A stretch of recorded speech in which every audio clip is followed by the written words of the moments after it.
Good morning. I am so thrilled to be up here this morning, so thrilled to have you on this Mother's Day morning. We talked about it a little bit last week, but these past couple weeks, I have had the wonderful opportunity to get up and to preach as Nate has welcomed in his son, and so it allows him to have a little time to take, I guess, a break. Yeah, I guess all of the parents are laughing at that, but hey, I don't see him at work very much, but no, but we're so thankful for that, and I love that I've been given the task of being able to talk through, I think, one of the most beautiful and amazing and astounding stories in all of the Bible as we are going through the story of Ruth. Last week, we just went through Ruth 1. We just got into the nitty-gritty, just started out in the book of Ruth, and so I wanted to take just a quick second to run through real quick what we talked about as a reminder, or for anyone who was not able to catch that. And so Ruth opens up around this woman named Naomi and her family. She has a husband named Elimelech and two sons. They live in Israel, and during the time, they are going through a famine. And because they are going through this famine, they decide that they are going to move and they are going to run away. They're going to leave Israel and go into Moab. Now, this is significant because Moab is actually an enemy country of Israel. And so this was not a great thing. And we're going to actually revisit why more so in a minute. But as they go and as they settle in Moab, pretty soon after that, Elimelech, who was Naomi's husband, dies. And so she is left there in this foreign country with just her two sons. Now, as they settle down, her two sons marry these two women named Orpah and Ruth. And they live there for about 10 years. And during this 10 years, something of note is that neither one of them were able to conceive. And so there was never a family line that was established through either one of these marriages for Naomi's family line and for her son's family line to continue. Well, after these 10 years, actually, she ends up losing both of her sons. So here are these two women that have lost their husbands, and here is Naomi, who has now lost her husband and has lost both of her sons, which means she's not only lost her family, but she's lost her future and the future of her family and of her generations to come as well. And so because of that, she decides the only thing that she's going to be able to do is to go back to Israel, to hope that the Lord will show mercy on her, and to hope that maybe somebody will be able to help her out and sustain her just for the end of her days. And so she decides to head back. Now, as this happens, both of her daughters-in-law try to go with her, and she says, "No, you can't do it. You can't come with me. To come with me is to leave any hope of you having a future. You will end up like me. I don't have any other family members. I don't have any other way to produce another son. You won't be able to have a family. You won't be able to have another marriage or another husband because no one's going to marry you because you're from here. You're a Moabite. No one in Israel is going to marry a Moabite except for someone within my family, and I don't have anyone. So you can't come with me. Go back home. Go back where things are comfortable, where you have people that you love, and you can find a husband, marry them, and you can have a family." Orpah decides, okay, I will. I'll go back. Ruth says no. She says, "Where you go, I go. Your people will be my people. Your God will be my God. Only death will part us. And if I try to leave before that, may God judge me ever so severely." An incredible step of faith to look in the face of a future and of a hope of having a family and people that you love in a home, and to be able to find a husband and to have a family. And she looks at all of that, turns all of it down for the promise that she won't have any of it, that she will live the rest of her days with her mother-in-law, taking care of and tending to her mother-in-law in probable poverty as they are in Israel and as she is dealing with whatever it means for someone of Moab to live in Israel. And we talked about last week that how astounding of a faith do you have to make that decision? And that I believe that the reason why Ruth made that decision is because in her heart she knew that this is where the Lord had her. And if this was God's will, then this is the decision she was going to make. that she was going to trust God and to say, I have no idea why you would do this. I have no idea why you would have me go with this woman and give up any hope of a future that I have. But what I also know is that living within your will and saying yes to you, even if it doesn't make sense to me, is always better and always more joyful and always going to bring about in some way God's goodness wherever that comes. And so she says she's going to go with him. And so that is where we pick up this morning. And as we pick up this morning, they're coming into Bethlehem. They're coming back into where Naomi is from. And Naomi, in her depression, just kind of isolates to herself. And Ruth, being the person who is there basically to take care of Naomi, says, let me go out into the fields. The barley season has started. Let me go out into the fields and I will glean. Now, gleaning is a farming term. And during this time, if someone, say there's a widow who doesn't have a husband, or say there is a family who maybe they've lost their land or their land isn't producing crops, for the sake of these women and for the sake of these family and for the sake of these people who might be impoverished, people who did have crops that were thriving, as they picked them, anything that was left over, they were told, do not go back and get those. Let the people who were worse off in this place go and pick up those scraps so that they can sustain and they can live. So this is what Ruth goes and does. Let me see what I can find. And so she goes into this place. She goes onto this farm, walks through these fields, and starts gleaning. Well, the farm is owned by this man named Boaz. Boaz comes up, he notices her, and he's like, who's this lady? What's the deal? Why do I have a Moabitess in my field right now, guys? And because don't look at me, I don't know. No, but so one of them replies and says, that is a Moabitess. She has come, and she's the daughter-in-law of Naomi, and she has come back, basically says the story that we just talked about. She's come back with Naomi to Israel to help her and to help her live. She lost her husband, which was Naomi's son, and she is there trying to take care of Naomi. And so Boaz is struck by just, oh my gosh, that is incredible. That's beautiful. What an incredible story. What an incredible person. And so he goes up and he talks to her. He's like, hey, Ruth, I'm Boaz. I don't know. But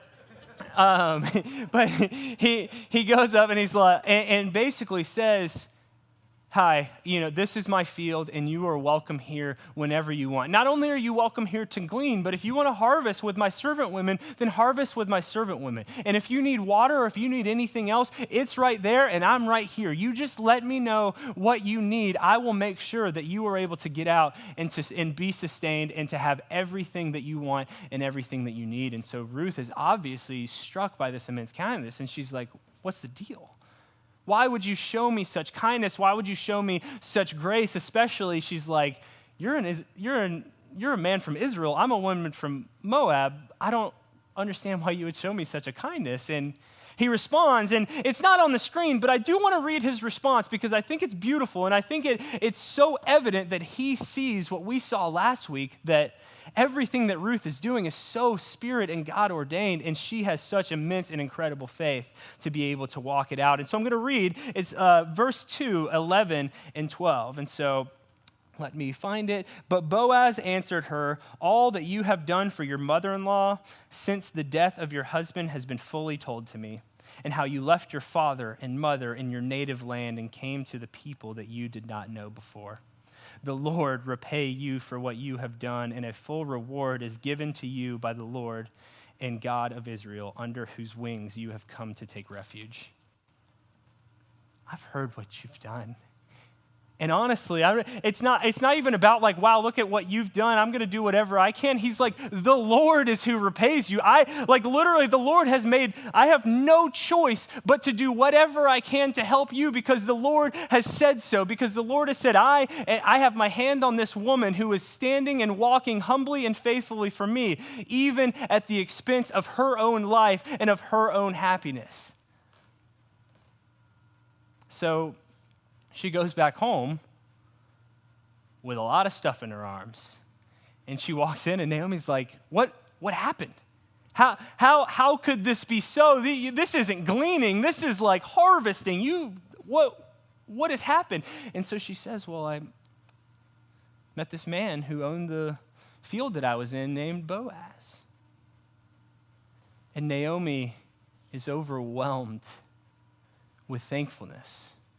One, because, wow, we have a place that is now able to sustain us, where we don't have to live in poverty, we don't have to live in hunger, we have what we need, but also because Naomi has her eyes open to who Boaz is. Because Boaz is actually within the family of Elimelech, who is Naomi's fallen husband's within his family, however you say it. Yeah, I don't know. We'll say cousin. No, but Boaz and Elimelech are within the same family. And so what she realizes is it's this term that is present within the Israel law and the law of God in Israel, but that Boaz is actually their kinsman redeemer. So what a kinsman redeemer is, it's got a lot to it. There's a couple parts to it, but one thing is, with these two women living on their land and not able to work it and produce it, because obviously there's only one hand that can do it because Naomi's too old, what Boaz is able to do as a kinsman redeemer, if he wishes, he can buy this land in the name of Naomi and Naomi's family. He can put workers on it, he can work it, he can sustain the fields, and he can sustain the land in Naomi's name, even though she doesn't have a husband or a rightful successor. What it also means, since Naomi doesn't have a son anymore, is that a kinsman redeemer can actually marry Naomi to produce a seed, to make sure that that land is sustained and to make sure that that family name is sustained even past and beyond the land. Well, as we know, Naomi's too old for this. But what a kinsman redeemer can do is he could marry Ruth. And so as they go about, she continues to work within that field. And at some point, Naomi finally says, you know what? I think the time is right. I feel like the Lord has given us this blessing, and Boaz seems like someone who's so faithful to the Lord that even though you're from Moab, and even though this might be a difficult thing to him and kind of a shot to the back of some of the Israelite people, I think he might say yes to this. And so what I want you to do is I want you to go. I want you to visit him. So Ruth, in faith and in trust that Naomi is walking and acting in faith, she goes and she visits him. While he's asleep, she is to basically uncover his feet and to lay at his feet while he's asleep. Weird thing to do. But nonetheless, I mean, honestly, when I look at like Ruth stepping out in faith, that's a pretty great way to step out in faith, because I would have to be very sure that it's what the Lord wanted for me to sneak in someone's house to lay at their bed and to uncover their feet and for me to get under those covers instead. But that's neither here nor there. She does it. And as she does, literally in Scripture, it says something awakened him. And I'm like, yeah, it was the person that's laying at your feet. But I love it. I don't know why. That's like, to me, just random comedy within this. And he wakes up, startled. He's like, who is this? She says, it's your servant Ruth. And I don't know if you know this, but you are my kinsman redeemer. If you would have me, and if you would have our land, could you buy our land, and maybe could you marry me? And maybe we could produce a son so that Naomi's family can be sustained. It's Naomi's name and just this woman who's lost everything, that maybe we can give her a hope of a new family. And he says yes. He says, let me check on something, because there's actually a man that was closer within the line of kinsman redeemers. And so he reaches out. He says, hey, are you willing to buy this land? The man says yes. He says, are you willing to marry this Moabite woman and to have a child with her? He says no. And so Boaz says, okay, then I'll do it. And so that's where we're going to pick up and where we're actually going to have on the screen. And if you want to read along with me, you can, as we read Ruth 4, 13 through the first half of 17. It says, so Boaz took Ruth, and she became his wife. And he went into her, and the Lord gave her conception, and she bore a son. Then the women said to Naomi, "Blessed be the Lord who has not left you this day without a redeemer, and may his name be renowned in Israel. He shall be to you a restorer of life and a nourisher of your old age. For your daughter-in-law who loves you is more to you than 7 sons has given birth to him." Then Naomi took the child and laid him on her lap and became his nurse. And the women of the neighborhood gave him a name, saying, "A son has been born of Naomi." They named him Obed. And then actually we're going to stop right there because we'll pick up there later. I mean, that's a story, right? A woman loses literally everything, and because of the faithfulness of her daughter-in-law, who didn't even grow up as someone who loved God, because God has worked in the heart of her, then Naomi is able to survive, but survive at best. Ruth, who has said, I look into the face of that I could go back home, I could return, I could have a family of my own, I could be with my family and the people that I love, my mother and my father, and live in this place that I love, but instead I'm going to go to a place where I could be persecuted and ridiculed for being from Moab, and I'm going to do so knowing, because of what Naomi is saying, that there's no way that I could ever get married or have children or have a family of my own. I'm choosing poverty and I'm choosing isolation because, 1, because I know that the Lord has me there, and 2, because I know that I'll be able to take care of Naomi, who I love and adore.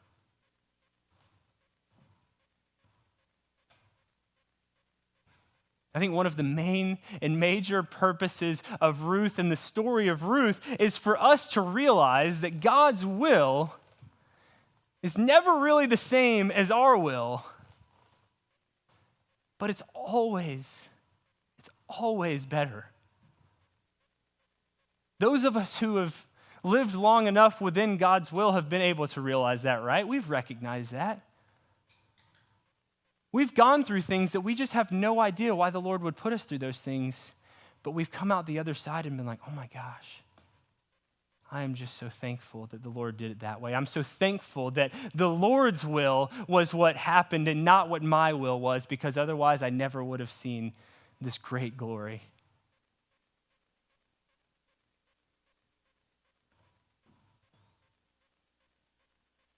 And I hesitate to leave it there because I hesitate for anyone in here to hear that if we'll just live faithfully to God, and if we'll just be obedient to God, that we'll get all of the things that we want, and we'll have all of these miraculous things that will just randomly happen to us. The facing the giants effect of that Christian movie where the guys pray, and so because they pray, then everyone wins a state championship and all of the great fun things. And that I don't want anyone to hear that that is the point, but instead the point is that the goodness and that the joy of living and being within the will of God far exceeds what we could ever hope to experience from whatever joys we could seek after by ourselves in our own life.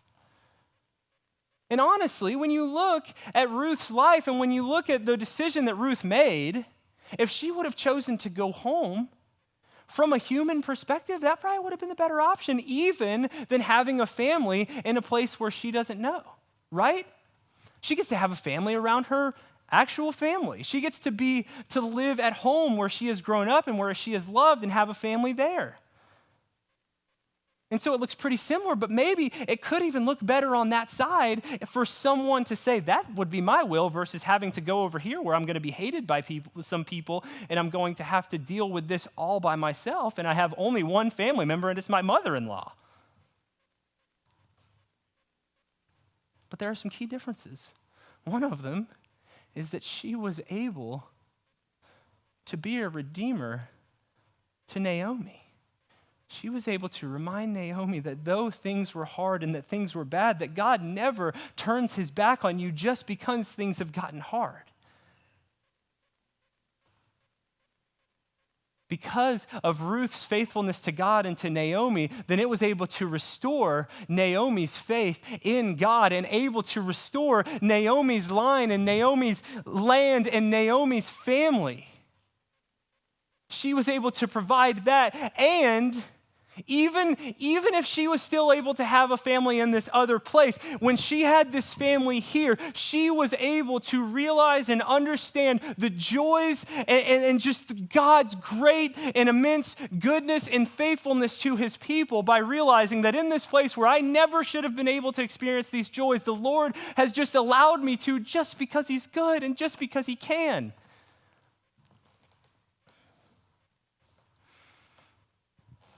But I think the biggest difference between having a family in Moab and leaving Naomi and having a family in Israel and sticking with Naomi and being able to redeem that line comes actually at the very tail end of Ruth. For anyone in here who has read Ruth, what you might know or what you might remember is that the book of Ruth doesn't end with Ruth's story. The book of Ruth ends with a genealogy. And so let's jump into there and then talk about why maybe that's cool. So if you will, we're going to jump back in. We're going to read Ruth 4. We're going to start with 17 and go through the end. And the women of the neighborhood gave him a name, saying, "A son has been born to Naomi." They named him Obed. He was the father of Jesse, the father of David. Now these are the generations of Perez. Perez fathered Hezron. Hezron fathered Ram. Ram fathered Amminadab. Amminadab fathered Nahshon. Nahshon fathered Salmon. Salmon fathered Boaz. Boaz fathered Obed. Obed fathered Jesse. Jesse fathered David. If you hear that, or if you read that, and you get to thinking, you're right, it is that David. David, the chosen great king, greatest king that Israel ever had. That David is the David that the line of David was continued by the fact that Boaz and Ruth had this kid that seemed like such a miraculous birth. For our Bible scholars who are like, wait, isn't the line of David also the line of Jesus? Yep.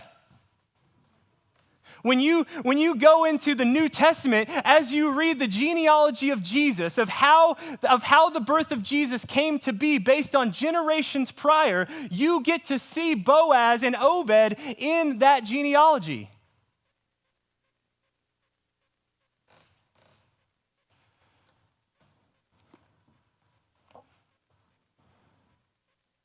It's a beautiful story.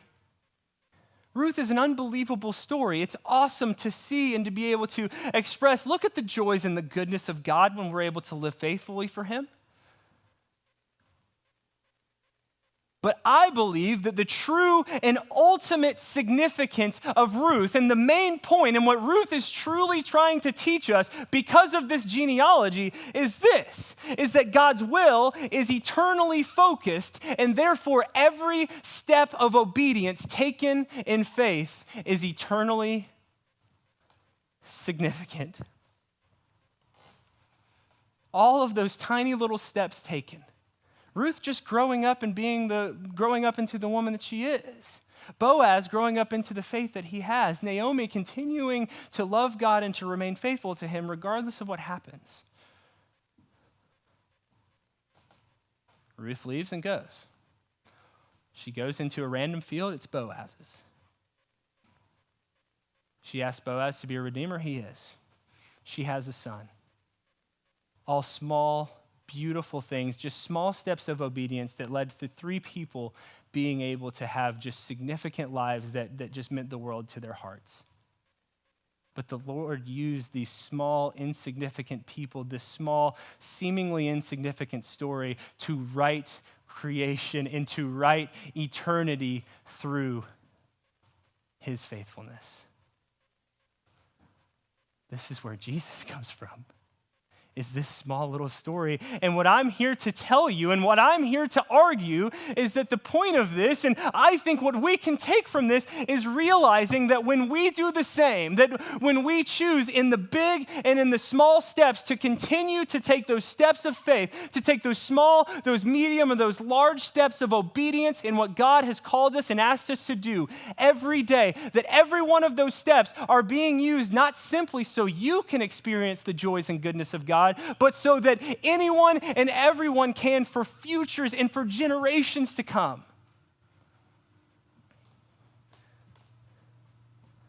And as I thought about this, and as I was just so, as I was so overwhelmed by this truth and how incredible and beautiful it was, I began to think about what is an illustration that works well, that kind of makes way and makes it this fully understood. And as I was thinking about it, and I promise this came out like completely randomly. It had nothing to do with today. And so like, shout out to the Lord and his grace. And if you don't believe me, you can ask me the story I was originally going to use. But I thought there really is no illustration better to describe what this means than motherhood.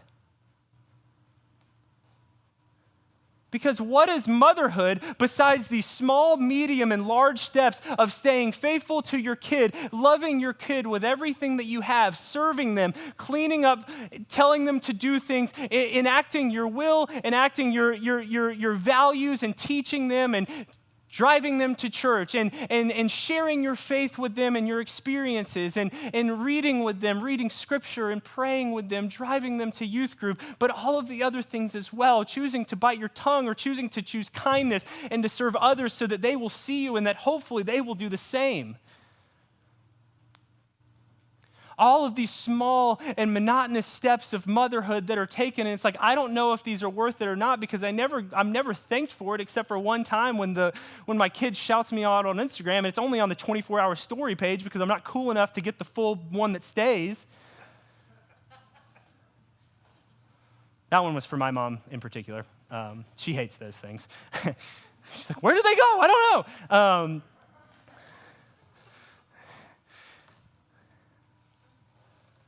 But if you ask a mom why do you do these things? You're so seldom thanked, they so seldom feel deserved. These kids don't deserve you, they just walk all over you. Why do you do all of these things even though it doesn't seem like the reciprocity is much? And they'll tell you, because the joys that come from being a mother, the joys that come from having a son or having a daughter and being able to have a relationship with this person that I love so dearly is worth it. And the joys and the goodness are far greater than simply sometimes that it's difficult and sometimes I have to step out of my comfort zone to just be a mom.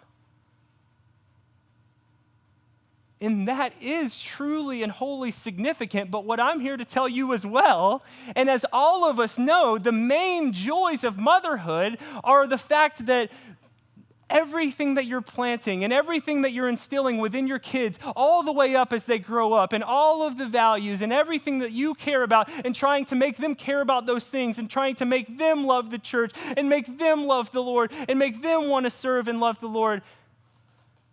You're setting them up to become adults and to do those same things. As I think about my mom, I think about the fact that I'm so thankful for my relationship with her. We have a family who luckily is just super close and super loving, and all of that is great. But when I think about the true impact of her motherhood, it's far greater than just that I've grown up to love her. The true impact is the fact that now, as I do ministry and as I live my life, I pursue and I love God in the ways that she taught me to. And I minister and I love people and I serve people by the ways that she taught and by the ways that I was able to see evident in her life. And then when I have kids, hopefully one day, then I will instill the things that she instilled into me. And for that reason, the effects that she had as a mother go far beyond the fact that it blessed my heart. And it goes generations to come, and it goes out wide and it stretches out, because I'm also now able to be up here and talk to all of you about it. And so now you get to go and part of what my mom did for me, now you're taking out as you go today. And it goes generations deep because now I'm instilling those things into my kids. And I'm here to tell you that that is how stepping out in faith and that is how being obedient to God works. On this side of heaven, we probably will never be able to fully see or fully understand the ripples of what it means and of what it looks like of the ways that we stepped out in faith. But I promise you that we're there, and so we embrace those things. We embrace the things like going to church and reading our Bible and having quiet time. And as parents, we bring our kids to church and we want them to know what the things that we love and what we value and that we love the Lord and teaching them how to seek after the Lord as well. And we show up to small groups and we open up in small groups even though it's weird and it's uncomfortable because maybe it's going to benefit somebody. And we just show love to people. We choose kindness with every person that we interact with. We serve people. We look for ways that we can serve the people around us, and we just live out small, medium, and large, however ways, no matter how big or small or insignificant they may seem, when we take those steps and we say, I'm going to be Christ-like today. And in those big steps and in those small steps, God is using every one of them. I can promise you that God is never wasting his will, and he's never wasting a chance for his will and his glory to be revealed through everything and through everything that we do. If we solely look at God's will for our lives through the lens of how it impacts the present and how it impacts us, we are vastly downplaying and underestimating the scope of his plan. The story of Ruth is nice, and our stories of faith are nice and they're wonderful, but God takes each and every story and each and every goodness that he gives us and uses them as a part of his eternal plan. And for this reason, our stories of God's goodness are more significant than simply what they mean to us. He is using us. He's using our stories. He's using our faithfulness to him to shape and to impact all of eternity.